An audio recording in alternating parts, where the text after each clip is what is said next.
দেখতে দেখতে 4 দিন সময় কিভাবে যেন কেটে গেল চোখের পলকে, বুঝতেই পারলাম না। বাড়িতে যাওয়ার সময় চলে এসেছে। টিকিট অলরেডি কেটে ফেলেছি।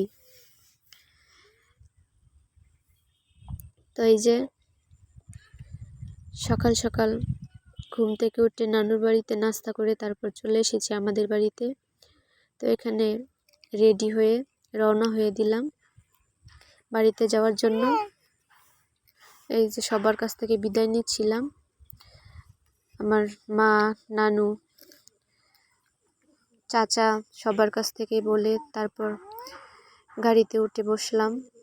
আমার নানা কিন্তু হাঁটতে পারে না, তবুও বাড়ি থেকে আমাদের আগে বের হয়েছিল, হাঁটতে হাঁটতে চলে এসেছে আমাদের বাড়ি। তো আমাকে অনেক আদর করে তারপর বিদায় দিয়েছে, অনেক কান্নাকাটি করেছে।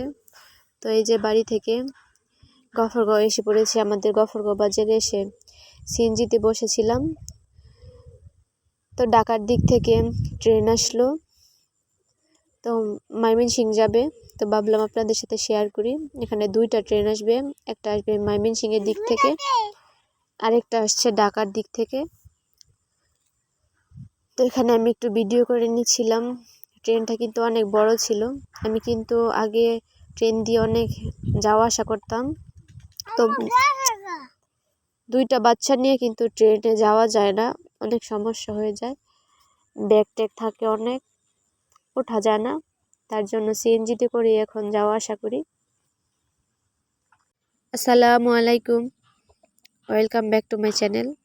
আমি তন্নি আক্তার বলছি গাজীপুর কাপাসিয়া থেকে। আমার প্রাণপ্রিয় আপুরা ভাইয়েরা, আশা করছি যে যেখানে আছেন সুস্থ আছেন, ভালো আছেন।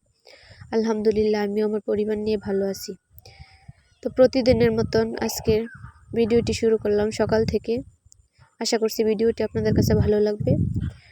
তো ভিডিওটি কীরকম লাগে অবশ্যই কমেন্ট করে জানাবেন। তো আমার ভিডিওটি দেখার আগে অবশ্যই একটি লাইক দিয়ে ভিডিওটি দেখা শুরু করবেন। ভিডিওটি দেখতে দেখতে যদি ভিডিওর কোনো অংশে ভালো লেগে যায় তাহলে অবশ্যই চ্যানেলটিকে সাবস্ক্রাইব করে আমার পাশে থেকে যাবেন। আর পাশে থাকা বেল বাটনটি অল ক্লিক করে দিবেন, তাহলে ভিডিও ছাড়া মাত্র আপনাদের কাছে পৌঁছে যাবে। আপনারা হয়তোবা জানেন যে বাবার বাড়ি ছেড়ে আসতে কতটা কষ্ট হয়। আমারও ঠিক তেমনটাই কষ্ট হচ্ছিল, অনেক খারাপ লাগছিল সবার জন্য। অল্প কিছুদিন থেকে ছিলাম, কারণ আমার মেয়ের ফেব্রুয়ারি মাসের 8 তারিখে পরীক্ষা আছে, বোর্ড পরীক্ষা। তো ওর জন্য আর থাকা হলো না, তাই চলে আসলাম। তো অনেকক্ষণ প্রায় 40 মিনিটের মতন একজন লোকের জন্য বসেছিলাম। তো এই যে হয়ে গেল, তো সিএনজিও ছেড়ে দিল। দীর্ঘ 1 ঘন্টা 20 মিনিট পার হওয়ার পর কিন্তু প্রায় শ্রীপুর পৌঁছে যাচ্ছি। তো এখান থেকে ডাইরেক্ট সিএনজি শ্রীপুর পর্যন্ত আসে, আর শ্রীপুর থেকে তারপর ভেঙে ভেঙে আসছিলাম। তো আসার পরে এতটা টায়ার্ড হয়ে গিয়েছিলাম, 4 ঘন্টা সময় পার করে তারপর বাড়িতে পৌঁছেছিলাম। তো পরের দিন সকালবেলার ভিডিও এটা। বাহিরে অনেক পরিমাণে কুয়াশা পড়েছে। তো আমি ঘরটর পরিষ্কার করে নিয়েছি। বাড়িতে না থাকলে কিন্তু ঘরটর অনেক অগোছালো, অনেক অপরিষ্কার হয়ে থাকে, ধুলো ময়লা। তাই সবগুলোই পরিষ্কার করে নিয়েছি। মেয়ে কিন্তু জুতো পায়ে দিয়ে নেমে গেছে। তার এখানে ভাবলাম মেয়ের জন্য একটু রান্না করি। তো মেয়ের জন্য কুকারে একটু নুডলস রান্না করে নিচ্ছিলাম। কুকারে নুডলস বসিয়ে তারপর আমি অন্য কাজ করছি। তো চলুন আপনাদের সাথে আরেকটা জিনিস শেয়ার করি।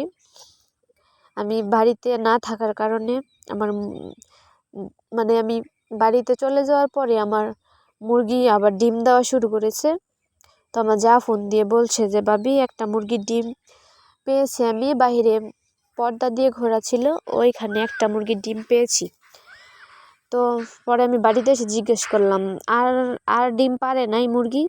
পরে বলছে যে না, আর তো ডিম আমি দেখি নাই। তো আমি করেছি কি, ভিতরে এসে তারপর অনেক খোঁজাখুঁজি করেছি, দেখি। আসেন আপনাদের সাথে দেখাই। এই যে এখানে খড়ির ভিতরে ডিম পেড়ে রেখেছে অনেক সুন্দর করে। এই যে দেখুন, মাশাআল্লাহ কত সুন্দর করে ডিম পেড়ে রেখেছে। এখানে 4টা ডিম পেড়েছে, আরেকটা ঘরে আছে। তো সব মিলে 5টা ডিম পেড়েছে। এখন কোন মুরগিতে যে ডিমটা পেড়েছে আমি সঠিক বলতে পারছি না। তো অবশ্যই কমেন্ট করে জানাবেন আমার আজকের ভিডিওটা আপনার কাছে কেমন লেগেছে। তো আমার আজকের ভিডিওটি এই পর্যন্তই। সবাই ভালো থাকবেন, সুস্থ থাকবেন। দেখা হবে নতুন কোনো ভিডিওতে।